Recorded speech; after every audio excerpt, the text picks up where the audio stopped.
kecil sudah dilatih untuk materialistis. Umpamanya kita hanya sering dilatih untuk takut kepada yang konkret-konkret saja, takut kepada yang nyata-nyata saja.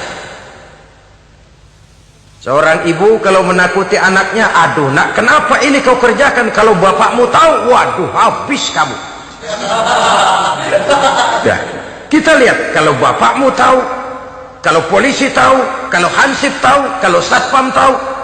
Tapi jarang seorang ibu menanamkan kepada anak, nak, kenapa ini yang kau lakukan, nak? Bukankah kau tahu Allah lihat, Allah tahu, Allah dengar, Allah, nak? Diajarkan takut kepada yang gaib. Karena kalau takut dia kepada polisi, dia pasti bisa cari tempat lain dong yang polisi kagak lihat. Kalau takut dia kepada satpam, minggir dong ke tempat yang kira-kira satpam nggak lihat. Tapi kalau sudah takut itu terpulang kepada Allah, kepada yang gaib, tidak sejengkal tanah pun yang terhalang dari pengetahuan Allah. Tapi itulah salahnya kita. Sejak kecil anak-anak sudah kita latih untuk takut hanya kepada yang konkret-konkret saja. Akibatnya sampai dia besar melembaga dalam kehidupannya. Dia nyolong, kata temannya, kamu nyolong ya? Iya. Kok nyolong sih? Emang? Kenapa nyolong? Biarin.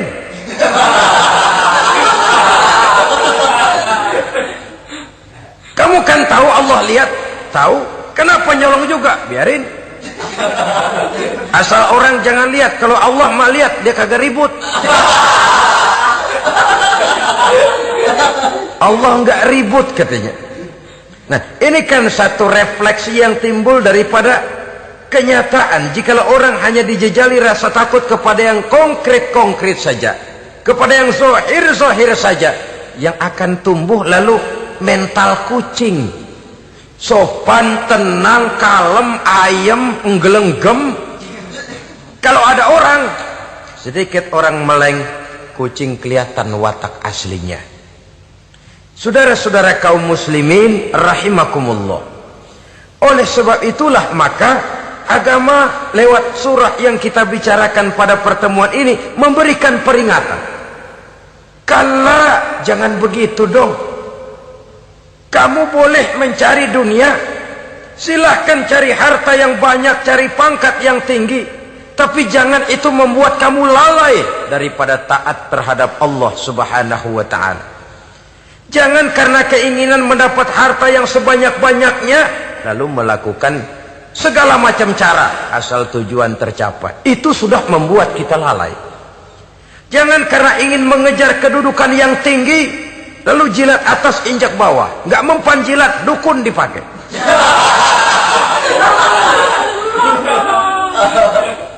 Itu kan sudah membuat kita lalai. Nanti kalau berhasil, wah, dukun kita paten. Tapi kalau gagal, dukun sialan, kagak mantu. Hilanglah Allah dalam kehidupan kita. Makin materialis, dan perlombaan ini membawa kita kepada kecelakaan. Kala, sekali-kali jangan begitu. Nyatanya kan ada orang nyari duit, setelah duitnya banyak dibudakin oleh duit. Dia sendiri tidak bisa merasakan kesenangan daripada duitnya, konon lagi orang lain. Mau ke pasar ngitung 16 kali. Naik bajai 1000. 1000 itu kalau ratusan semua 1000 lembar. Hitung-hitung, mendingan jalan kaki. Jalan kaki tengah hari bolong, panas, kan dibudakkan oleh uang. Cari karier, kejar pangkat, kejar kedudukan. Setelah ditemukan itu, jadikan dia sebagai alat, jangan dijadikan tujuan. Pangkat kau milikku, karena kau milikku kau harus jadi budakku, jangan aku yang jadi budak kau pangkat. Suatu saat dia harus lepas dari kita, jiwa ini lapang. Kenapa? Dahulu pun ketika lahir ke dunia tidak ada pangkat yang kita sandang. Dahulu pun ketika lahir ke dunia tidak ada harta yang kita bawa.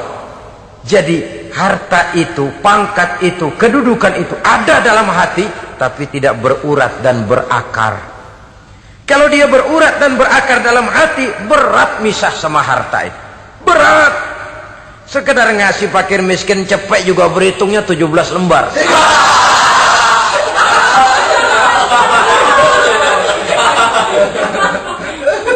Dengar di kantornya mau ada mutasi, pindah dia dari tempat basah ke tempat kering, baru berita burung udah meriang duluan. Ini nanti bagaimana, itu nanti bagaimana, ini nanti bagaimana. Kan tidak jarang orang yang kena apa istilah kerennya zaman sekarang itu, post power syndrome. Post power syndrome ini pernah dianalisa oleh Nabi. Kata beliau, irhamu salasatan minan nas, sayangilah 3 macam manusia. Siapa mereka? Pertama, azizan zallat, orang terhormat yang jatuh hina. Ini yang sering terkena post power syndrome. Biasa kemana-mana dikawal, dihormati, datang ke tempat ini protokol siap, ini serba diatur semua, serba beres. Begitu jabatan selesai atau pensiun, habis orang gak indah-indah. Dia lihat orang diemin aja, orang diemin dan orang tonton. Ini kalau nggak kuat mentalnya, itu kena post power syndrome. Akibatnya ya bisa jantungan, bisa leper, bisa darah tinggi. Ya penyakit-penyakit yang zaman dulu kita nggak kenal. Ini kan makin banyak dokter, makin maju ilmu kedokteran, makin aneh penyakit. Saudara hadirin yang saya hormati, post power syndrome kena apa yang dinamakan frozen emotional attitude. Tidak kuat menghadapi kenyataan. Azizan zalla, orang terhormat yang jatuh hina, itu sangat perlu dikasihani. Yang kedua, ghaniyan qad iftaqara, orang kaya jatuh miskin. Ini juga sama. Biasa hidup apa ada, serba ada, lalu harus hidup apa adanya. Ini kalau kurang-kurang kuat benar-benar memble ini.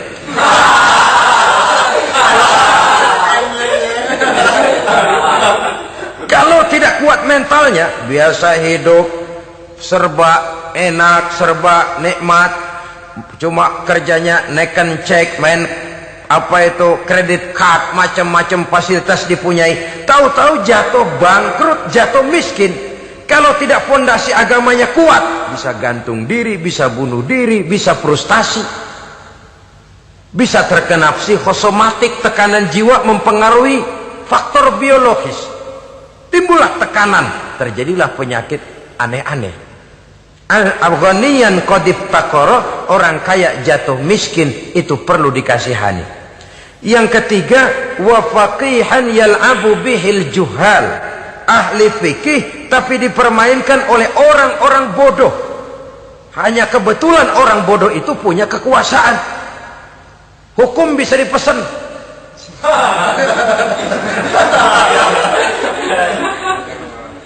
Aturannya haram, Ustaz, ada haram dikit aja dah.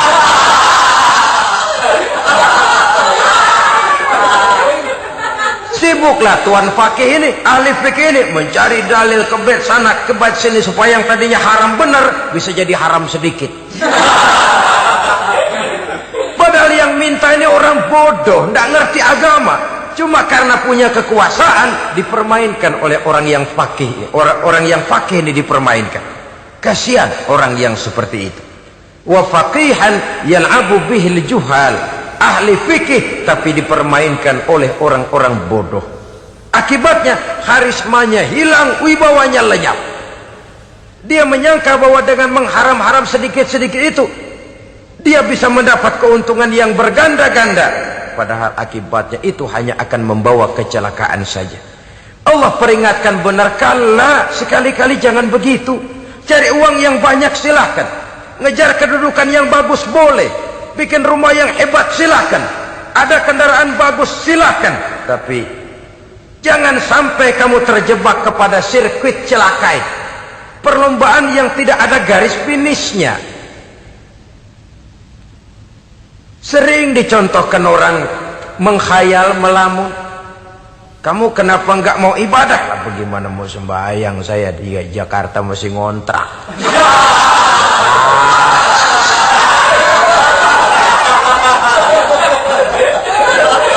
bingung tiap akhir tahun kontrakan habis.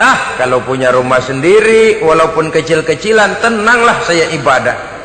Baiklah, oleh Allah diberikan rezeki bisa bikin rumah walaupun kecil-kecilan. Sudah punya rumah sendiri belum juga ibadah, apalagi mulur lagi. Habis bagaimana mau sembahyang, rumah kecil banget. Pinggir kali asal hujan bocor ya.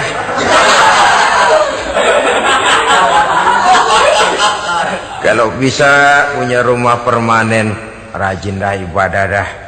Iyalah, diberikan rezeki bisa bikin rumah besar, kamarnya banyak, halamannya luas, kendaraan belum ada, perabotan belum lengkap. Sudah ada kendaraan belum kayak orang-orang. Sudah kayak orang-orang masih sama dong, kudu di atas. Kapanlah selesainya? Kala, sekali-kali jangan begitu. Jangan kamu mengumpulkan harta bermegah-megah membuat kamu lalai dari taat kepada Tuhanmu. Engkau tinggalkan rukuk dan sujud, engkau jauh dari masjid, engkau kering dari kehidupan beragama. Sebab itulah maka pembangunan fisik material tidak bisa dipisahkan dengan pembangunan mental spiritual. Tidak hanya cuma dalam teori, tapi juga harus dalam praktek. Selalu pembangunan yang hanya mengarah kepada fisik material, jauh dan kering dari agama, hanya akan melahirkan manusia-manusia materialistis yang terjebak di dalam sirkuit celaka perlombaan yang tidak pernah mengenal garis finish. Sebab itu agama mengajarkan, orang kaya itu siapa sih? Yang banyak duit? Belum tentu. Yang kebunnya di mana-mana ngebelatak? Belum tentu. Yang pabriknya selebar-lebar? Belum tentu. Yang punya segala macam peternakan, dari peternakan gajah sampai peternakan kutu?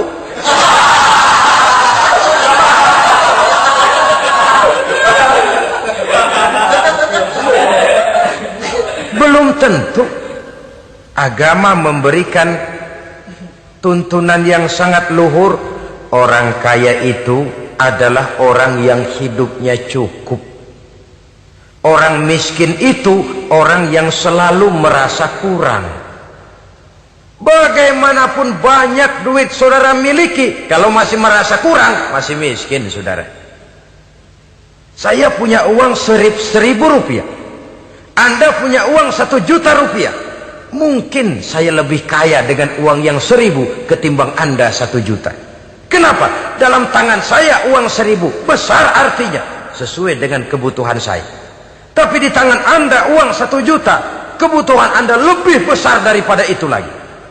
Maka agama mengajarkan sifat qanaah, merasa cukup, dan itulah sumber kekayaan yang hakiki. Orang kaya adalah orang yang hidupnya cukup. Kalla saufa ta'lamun, jangan begitu, nanti kamu akan tahu. Summa kalla saufa ta'lamun, jangan sekali-kali begitu, suatu saat kamu pasti akan tahu. Kalla law ta'lamuna ilmal yaqin thumma latarawunnaha 'ainal yaqin thumma latus'alunna yawma idzin 'anin na'im. Nah, kapan perlombaan ini akan menyadarkan orang? Biasanya hatta zurtumul maqabir, sampai kamu dekat ke liang kubur. Itu biasanya kalau istilah orang sekarang baru ngeh. Asal sudah napas sampai tenggorokan disambung dengan selang, sudah Senin Kemis dibantu dengan alat picu jantung, gerak gerak gerak gerak, sudah kayak orang mau gergaji kayu. Dikala itu barulah sadar orang biasanya. Dan kesadaran semacam itu kesadaran yang terlambat, kesadaran ala Fir'aun. Fir'aun selagi hidup diajak beriman dan nehi aja.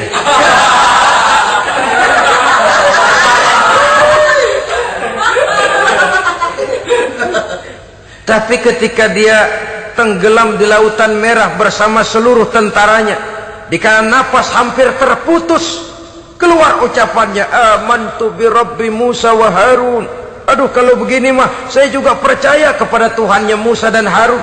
Saya beriman kepada Allah. Lagi timbul tenggelam mau sekarat baru beriman. Hatta zurtumul maqabir. Kamu telah lalai dari sebab bermegah-megah sampai kamu masuk ke liang kubur, dekat ke liang kubur. Kalimat zurtum di sini menjelaskan bahwa kubur itu tidak selamanya. Zurtum itu dari kalimat zaro ya zuru, berziarah. Orang berziarah kan sebentar. Ke kubur itu sama dengan berziarah kita di situ. Sebentar, tidak akan selamanya, tidak akan kekal dalam kubur. Bahwa kubur itu cuma satu halte dari sekian halte yang harus kita jalani. Hatta zurtumul maqabir ay mutum wa dufintum fil kubur. Sampai kamu mati, dikubumikan dalam kubur, barulah kamu sadar bahwa perlombaan itu hanya sia-sia. Bahwa perlombaan itu tidak akan pernah mengenal garis finish. Bahwa perlombaan itu akan membuat kamu celaka. Begitulah umumnya kebanyakan orang yang terjebak ke dalam paham materialis, baru menyadari kesalahan langkahnya pada saat napas sudah sampai di tenggorokan. Ternyata uangnya yang miliaran rupiah tidak sanggup menyambung nafasnya. Ternyata kendaraan yang serba mewah berkilat tidak sanggup meneruskan kehidupannya. Ternyata pangkat jabatannya yang tinggi yang membuat dia menyebabkan temannya jadi lawan, lawannya jadi teman, tidak akan sanggup menghentikan sang malaikat maut. Kalau keadaan sudah begitu, baru sadarlah kita terlambat. Karena saat seperti itu akan dihadapi oleh setiap orang. Kala, jangan begitu. Sadarlah kamu bahwa kalau sudah dekat ke liang kubur kamu baru insaf, itu terlambat. Sebelum nafas sampai di tenggorokan, pintu tobat masih selalu terbuka. Tapi manakala nafas sudah sampai di tenggorokan, tertutuplah pintu tobat untuk orang yang bersangkutan. Oleh sebab itu, perlombaan dengan bermegah-megah terhadap materi duniawi, tolok ukur dan pandangan hidup yang terbatas kepada wujud benda semata-mata, memang sering menyebabkan orang lalai, sering menyebabkan orang lupa diri, tidak sadar tentang hakikat yang terpenting dari kehidupan ini, yaitu tentang dari mana dia datang, di mana dia sekarang, dan kemana dia akan pulang. Sungguh, ilmu pengetahuan tidak akan pernah mampu menjawab persoalan ini. Sungguh, filsafat juga tidak berdaya menghadapi pertanyaan seperti ini. Hanya agama yang mampu memberikan kepastian batin tentang hakikat dari mana kita datang, di mana kita sekarang, dan kemana kita akan pulang. Makin kita renungi pertanyaan ini, makin kita menemukan diri sendiri. Dan makin kita menemukan mengenal diri sendiri, kita akan semakin mengenal Allah Subhanahu wa ta'ala. Semakin kita mengenal Allah, maka akan semakin terpanggil kita untuk dekat dengannya, mentaati segala perintahnya, dan berupaya menjauhi segala yang dilarangnya. Dengan demikian selamatlah kita dari satu perlombaan yang hanya akan menyeret kita kepada menghalalkan segala cara, jauh dari agama, jauh dari Allah, bahkan jauh dari sesama manusia. Karena umumnya perlombaan seperti ini akan cenderung melahirkan manusia yang egois. Muslimin rahimakumullah. Lebih jauh, mari kita mengikuti peringatan Allah dalam surah Al-Munafiqun ayat 9. Di sini Allah Subhanahu wa ta'ala mengingatkan, A'udzu billahi minasy syaithanir rajim. Ya ayyuhalladzina amanu la tulhikum amwalukum wala auladukum an dzikrillah wa may yaf'al dzalika fa ulaika humul khasirun. Hai orang-orang yang beriman, jangan sampai hartamu dan anak-anakmu melalaikan kamu daripada mengingat Allah. Wa may yaf'al dzalik, barang siapa yang melakukan hal seperti itu, fa ulaika humul khasirun, maka merekalah sesungguhnya orang-orang yang merugi. Rugi dunia, rugi akhirat. Disebutkan di sini dua hal yang sering menyebabkan kita jadi lalai. Amwal dan aulad. Harta dan anak-anak. Materi dan keluarga. Perlombaan di dalam mengumpulkan materi sering menyebabkan kita menjadi lalai. Begitu juga amanah berupa anak ini sering kita lalaikan atau sering membuat juga kita menjadi lalai. Kita lalaikan dalam arti bahwa keduanya, baik harta baik anak, merupakan amanah dari Allah. Setiap orang tua akan dimintakan pertanggungan jawab. Apabila kita lalaikan amanah ini, maka resikonya akan kembali juga kepada kita. Tapi satu hal yang jelas dalam ayat 9 surah Al-Munafikun ini, bahwa perlombaan memperbanyak harta dan anak-anak yang masuk dalam kelompok at-takatsur itu tadi akan menyebabkan orang khasiru, termasuk ke dalam kelompok orang-orang yang rugi. Perlombaan yang hanya akan membawa kerugian semata-mata. Kemudian di dalam satu hadis Rasulullah sallallahu alaihi wasallam memberikan peringatan. Beliau bersabda, "Iza azzamat ummati dinaran wa dirhaman, nuzi'at minha haibatul Islam, wa iza tasabat ummati saqatat min ainillah, wa iza turikatil amru bil ma'rufi wan nahyu 'anil munkari, hurimat 'alaihim barakatul wahyi." Ada tiga hal yang kalau kita kerjakan akan menimbulkan tiga macam akibat di dalam hadis ini. Pertama, iza azzamat ummati dinaran wa dirhaman. Apabila umatku sudah mengagung-agungkan dinar dan dirham. Artinya kalau umatku sudah jatuh menjadi umat yang materialistis. Segalanya diukur dari dinar dan dirham. Dinar dan dirham ini kalau bahasa Inggrisnya dokat.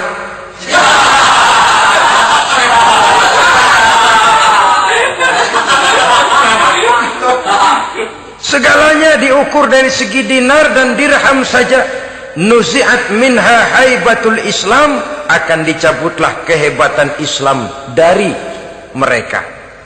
Memang ada kalanya kita berkata bahwa tanpa uang kita tidak bisa berbuat apa-apa. Tapi kalau itu dijadikan landasan dari segala sesuatu, itu yang dijadikan ukuran, itu yang dijadikan tujuan, kita hakikatnya sudah gagal sebelum melangkah.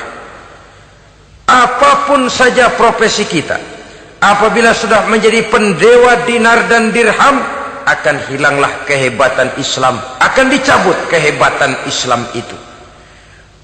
Umat Islam bisa dibeli, ulama bisa dikontrak, kiai bisa dicarter. Saudara hadirin ma'asyiral muslimin rahimakumullah, apabila umatku sudah membesar-besarkan dinar dan dirham, bermegah-megah dengan itu, berlomba-lomba memperbanyak itu yang menjadi tujuan dan tolok ukur dari segala kegiatan, nuzi'at minha haibatul Islam, akan dicabutlah kehebatan Islam. Hilang itu wibawa. Walaupun dia bernama umat mayoritas dalam jumlah, tetapi dia minoritas dalam peranan. Mayoritas dalam bilangan, tapi minoritas dalam percaturan kegiatan hidup ini. Kita ingat di zaman pengembangan Islam di masa Rasulullah sallallahu alaihi wasallam, mereka berlomba-lomba mengorbankan dinar dan dirhamnya untuk kepentingan agama. Bukan mengorbankan kepentingan agama untuk mencari dinar dan dirham. Kita di zaman sekarang sering terjadi penjungkiran nilai, terbalik yang kita amalkan. Nabi Ibrahim mengorbankan putranya Ismail untuk kepentingan agama. Kita sering sekarang ini mengorbankan kepentingan agama untuk anak-anak kita. Dulu anaknya yang dikorbankan buat agama. sekarang agamanya dikorbankan buat anak. Dulu dinar dan dirham dibelanjakan untuk menopang agama, sekarang agama dijadikan alat untuk mencari dinar dan dirham. Saudara-saudara kaum muslimin rahimakumullah, memang apabila dinar dan dirham digunakan untuk penyangga perjuangan, itulah idealnya. Saya katakan tadi, dinar, dirham, uang, dunia cuma sekedar alat, bukan sekedar tujuan. Kita memerlukan alat ini. Membangun pesantren tidak cukup dengan semangat. Membangun rumah sakit Islam tidak cukup dengan pidato. Membangun masjid tidak cukup dengan semangat menggebu-gebu. Kita perlu semen, kita perlu pasir, kita perlu batu kali, kita perlu besi, dan itu semua beli. Tidak turun dari langit seperti turunnya embun di waktu pagi. Tidak mungkin rumah sakit Islam muncul ke permukaan hanya dengan sim salabim abrakadabra.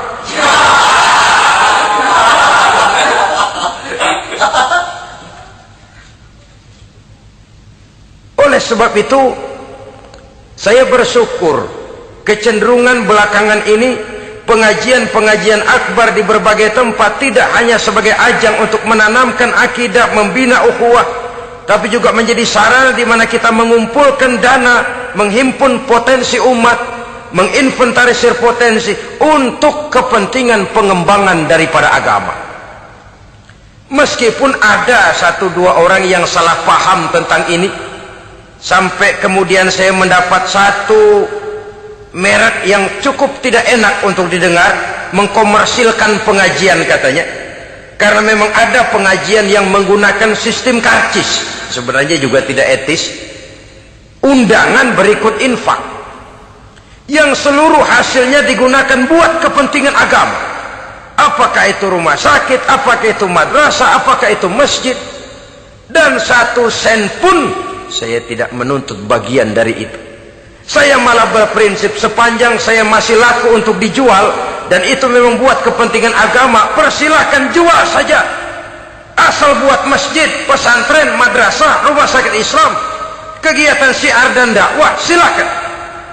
Tapi kalau sudah dijual buat kepentingan pribadi, memperkaya diri sendiri, tentunya dunia akhirat sulit untuk ridho kepada tingkah laku yang semacam itu.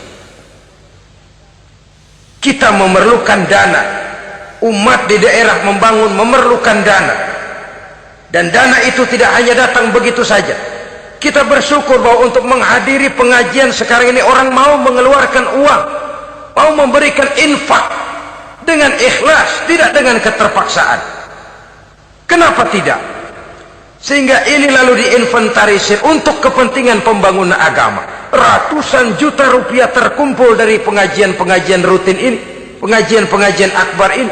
Puluhan masjid terbantu, rumah sakit Islam terbantu, musola selesai. Ya walaupun tidak lalu semuanya beres, tapi gemaknya itu sudah cukup menyentuh untuk menyadarkan orang bahwa harta baru kekal kalau dia sudah dibelanjakan di jalan Allah. Nah, yang celaka kalau dinar dan dirham itu yang dijadikan tujuan. Mengadakan pengajian semata-mata untuk cari uang, uangnya buat kantongnya dewe.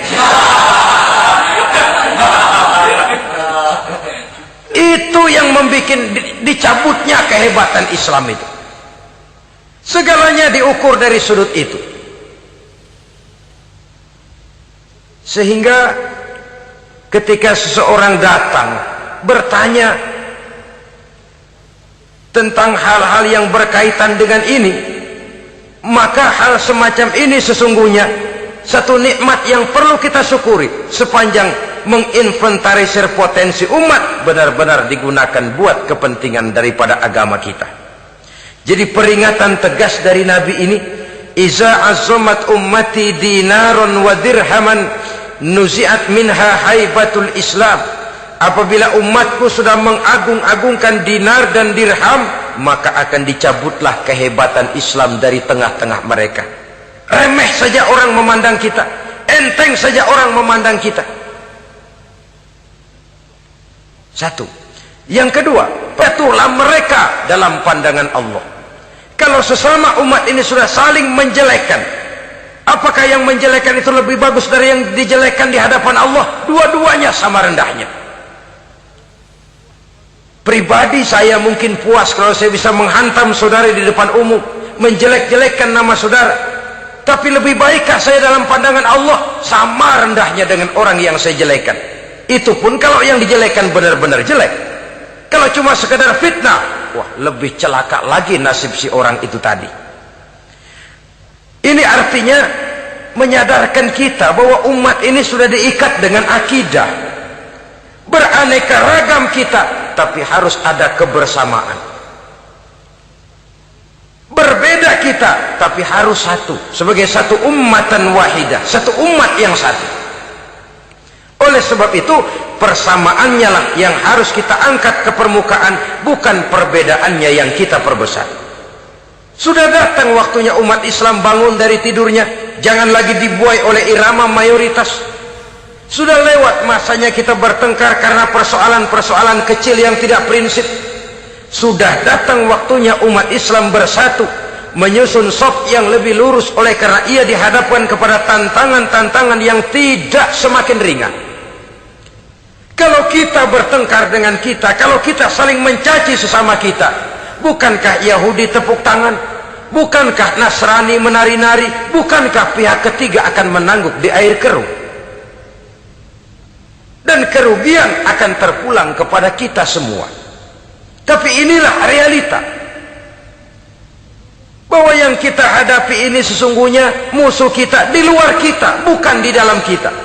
Apakah itu kemiskinan, kebodohan, maksiat, munkarat, ketidakadilan, kezaliman, kesewenang-wenangan, dan lain sebagainya. Yang musuh jadikan musuh, yang teman mari kita rangkul. Jangan terbalik, teman dimusuhi, musuh malah dirangkul. Maka berpesta poralah musuh-musuh Islam ini. Saudara-saudara kaum muslimin rahimakumullah, Nabi memperingatkan dengan tegas, wa iza tasabat ummati saqatat min ainillah. Jikalau umatku sudah saling mencaci maki, sudah saling berbantah-bantahan, jatuhlah mereka dalam pandangan Allah. Satu ayat menjelaskan, jangan sebagian kamu meremehkan, yaskhar, mengecilkan, menganggap enteng orang lain. Boleh jadi yang dihina, diremehkan, dianggap enteng itu nilainya lebih bagus daripada yang menganggap enteng. Hakikat segala sesuatu itu cuma kembali kepada Allah. Di sanalah penilaian finalnya. Manusia hanya melihat yang zahir. Makin banyak harapan hidup ini kita gantungkan kepada manusia, makin banyak kita harus bersiap untuk kecewa. Saudara-saudara kaum muslimin rahimakumullah. Kemudian yang ketiga peringatan dari baginda Nabi, wa iza turikatil amru bil ma'rufi wan nahyu 'anil munkari hurimat 'alaihim barakatul wahyi. Apabila amar ma'ruf dan nahi munkar telah ditinggalkan, maka akan hilanglah keberkahan wahyu, akan hilanglah keberkahan Quran, akan sirnalah keberkahan agama. Amar ma'ruf dan nahi munkar ditinggalkan, artinya di tengah masyarakat sudah tidak ada lagi yang menyerukan ini baik, ini tidak baik, ini halal, itu haram. Mari kita sholat, mari makmurkan taklim, santuni yatim piatu, makmurkan masjid. Seruan ke arah itu tidak lagi terdengar. Sementara tinggalkan judi, tinggalkan minuman keras, jauhi zina, seruan semacam itu pun tidak lagi terdengar. Maka hilanglah keberkahan wahyu itu. Karena amar ma'ruf dan nahi munkar merupakan bagian daripada ajaran agama kita. Menjadi sponsor dari segala macam kebajikan dan menjadi penghalang daripada segala macam kemunkaran sesuai dengan batas kemampuan yang kita miliki masing-masing. Nah, saya kembali kepada persoalan pokok di awal pembicaraan tadi. Bagaimana jalan keluarnya? Jalan keluarnya tidak lain adalah upaya. Bagaimana kegiatan yang sifatnya fisik material ini diimbangi dengan kegiatan yang bersifat mental spiritual. Upaya menghidupkan majelis-majelis ta'lim, upaya memakmurkan masjid-masjid sebagai laboratorium rohani untuk mewujudkan keseimbangan dalam pola pikir yang akan berlanjut dalam gerak hidup yang kemudian akan tertuang dalam segala perbuatan manusia. Apabila sudah terwujud kepincangan dalam pola pikir, akan pincanglah caranya bertindak dan berbuat, akan pincanglah pandangan hidupnya, akan pincanglah orientasinya di dalam kehidupan ini. Oleh karena itu, Islam dalam berbagai aspek kehidupan mengajarkan sistem keseimbangan.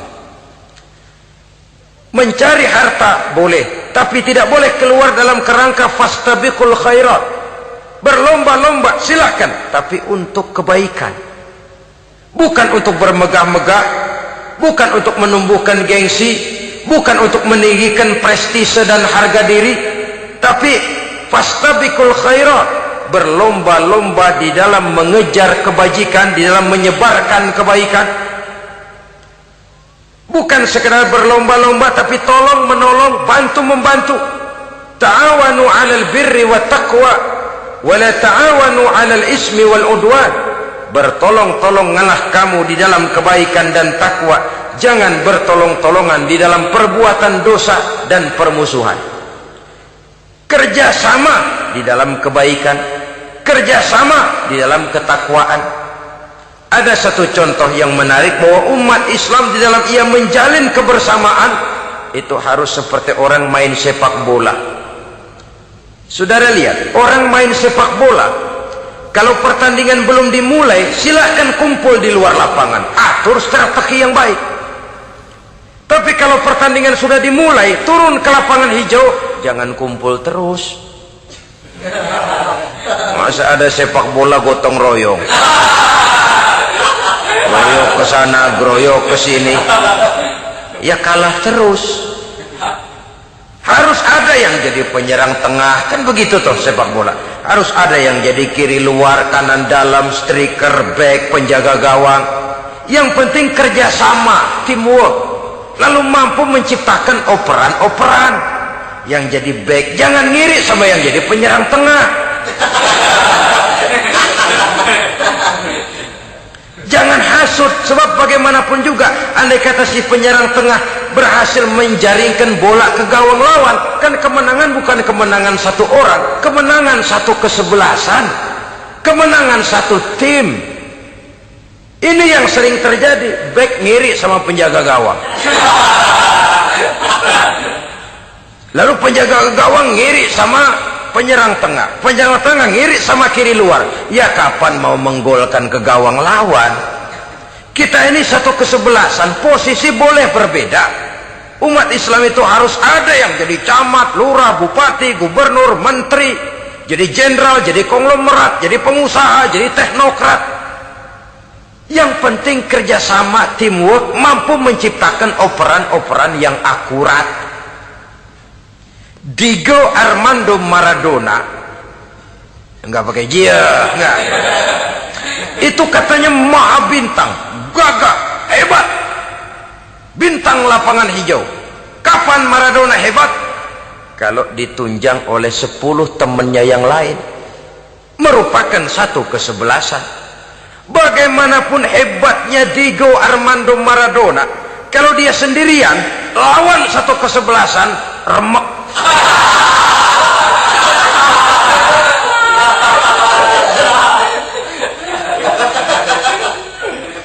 Dia hebat, dia jenius, dia maha bintang karena dapat operan dari teman-temannya. Bukan jegalan, operan. Jadi oleh sebab itu bagaimana kita menciptakan operan-operan akurat yang akan melahirkan kebersamaan di tengah-tengah umat. Artinya satu contoh saja, misalnya seorang pengusaha besar, oleh karena kesibukannya di dunia bisnis, tidak perlu jadi ketua pembangunan musola. Tapi kalau ada musola belum selesai, operan. Operannya itu yang penting. Apa yang dioper itu? Semen, apa batu kali, apa besi? Yang penting operan. Operannya akurat. Kadang-kadang ada terjadi juga frustasi ngelihat lawan kesebelasannya terlalu kuat, ngoper ke gawang sendiri. jebol. Kan sering terjadi begitu. Muslim didukung oleh umat Islam, ketika punya posisi menguntungkan malah mempersulit Islam. Ini kan ngoper ke gawang sendiri, bunuh diri namanya. Boro-boro jebolin gawang lawan, asal jangan bunuh diri juga lumayan. Jadi kalau saja kita mampu menciptakan kebersamaan seperti ini, baju boleh berbeda. Seorang muslim boleh dibungkus baju ABRI, boleh dibungkus baju dokter, boleh dibungkus baju teknokrat, boleh dibungkus baju konglomerat, sekedar baju. Tapi kalau terbukalah baju itu, kelihatan dadanya, terbersit nilai imannya, meresap sampai ke tulang sumsumnya.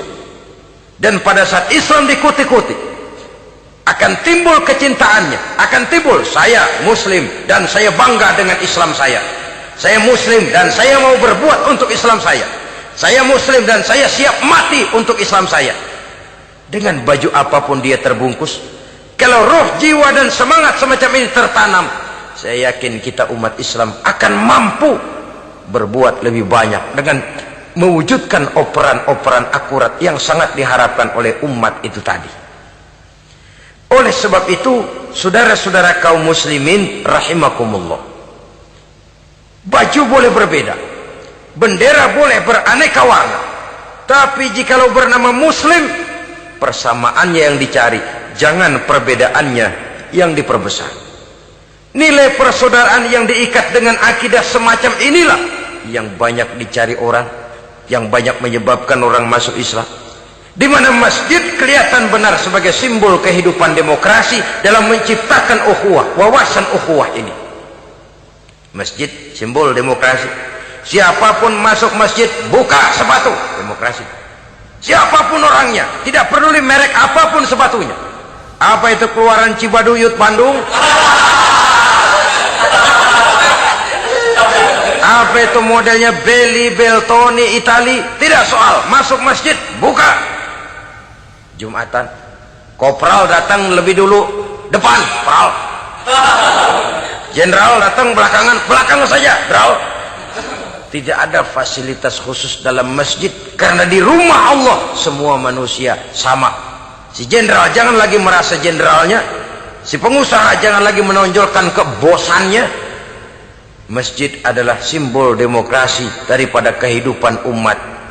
Sebab itu jangan terjebak kepada sektoral di dalam kita berbicara tentang ukhuwah ini. Kita boleh terbungkus dengan baju apapun, tapi kalau di balik baju itu tidak lain jiwa Islam yang mau berkorban, mau mengeluarkan harta, bahkan siap mati untuk Islamnya, maka kebersamaan itu akan mudah kita wujudkan. Tapi sepanjang kita berpecah belah, sepanjang kita centang perenang, maka tidak akan banyak yang bisa kita lakukan. Satu-satunya perlombaan yang bukan hanya dibolehkan tapi bahkan sangat dianjurkan oleh agama, yaitu fastabiqul khairat, berlomba-lombalah di dalam kebaikan, berlomba-lomba di dalam memakmurkan masjid, berlomba-lomba di dalam menghidupkan majelis-majelis ta'lim, berlomba di dalam menegakkan yang ma'ruf dan menghancurkan yang munkar, berlomba di dalam menyantuni yatim piatu. Tapi prakteknya kan kadang-kadang terbalik. Kalau sudah kumpul yang diakur-akurin, udah nambah kebon belum? Pabrik udah diperluas belum? Bisnis sudah